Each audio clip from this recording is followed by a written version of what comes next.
Hi there, it's Gemma from Fundamental Sports and Fitness, and I'm going to go through what IT band syndrome is. So your long name for it is your iliotibial band. So it can be shortened to IT band, ITB syndrome, ITBS, lots of different combinations for it, but it's a common overuse injury that leads to a thickening of the connective tissue that runs from your hip to your knee. And as that thickens, that causes a tightness, some tension, some inflammation within that area, which then leads to the pain in your knee. So your IT band helps to stabilise your knee joint so it stops that rotational movement happening. And then when it gets weaker, that's when it becomes painful.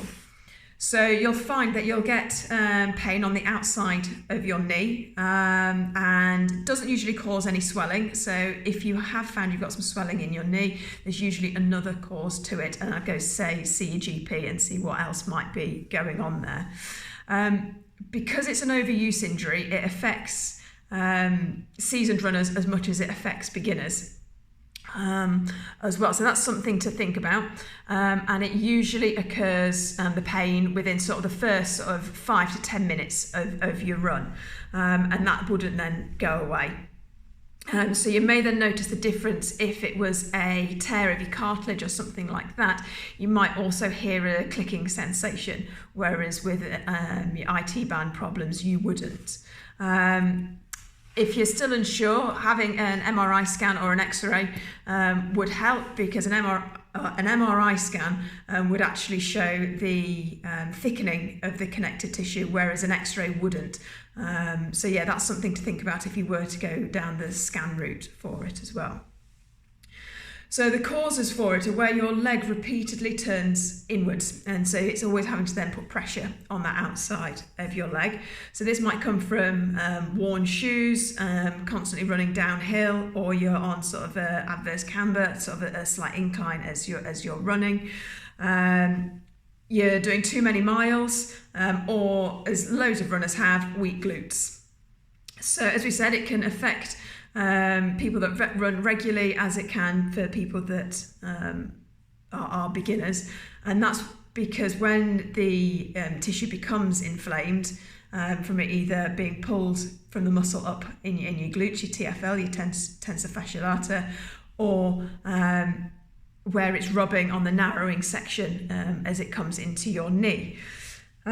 So more common within women as well. Purely because of the wider angle of their hips, so looking at the angle that your legs are then coming down on, and that's again putting more pressure on your knees as you're running, and your IT band is having to do more stabilisation work. So treatment for it, if you have found you're getting pain in your knees and it is following down the outside, rest immediately. It's an overuse injury, so it needs rest. So whether that's doing fewer miles or doing nothing at all, and then seeing how you go. If you continue to keep running, that's when chronic pain will occur, and it's harder to then come back from. Being able to cross-train during that downtime is going to help. So that could be doing something completely different like yoga, swimming, going on rowing machine or cycling. That's going to help, because that's going to take some of that pressure off. I'd always recommend getting in an element of weight training as well as doing some good stretches and foam rolling. You can then go down the route of having some regular sports massages to help release some of the tension that's occurring within the muscles and help release some of that pressure on the fascia down the outside.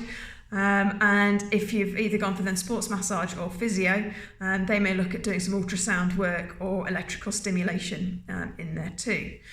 Some preventative measures that you can take are training smartly. So splitting your week up by looking at the amount of runs that you'll be doing and the amount of gym work and strength and conditioning you'll be doing.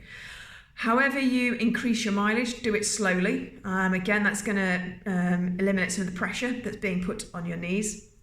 And incorporate that regular foam rolling work into your training regime, as well as when you're doing your strength and conditioning work, have a good element that is focusing on getting your glutes stronger and working on your core. You can then also look down the route of having orthotics into your shoes. So again, that's going to force your ankles out, and some of that to eliminate that element of overpronation that you might find as well. So there's a few different things you can think about to prevent IT band syndrome. But yeah, if you ever feel any pain, stop, have a look back at what you're doing. And if there is any sort of chronic pain, swelling within your knees, it's probably something else. So worth going to your GP and getting it checked out. If you've got any questions, drop me a message and I'll get back to you.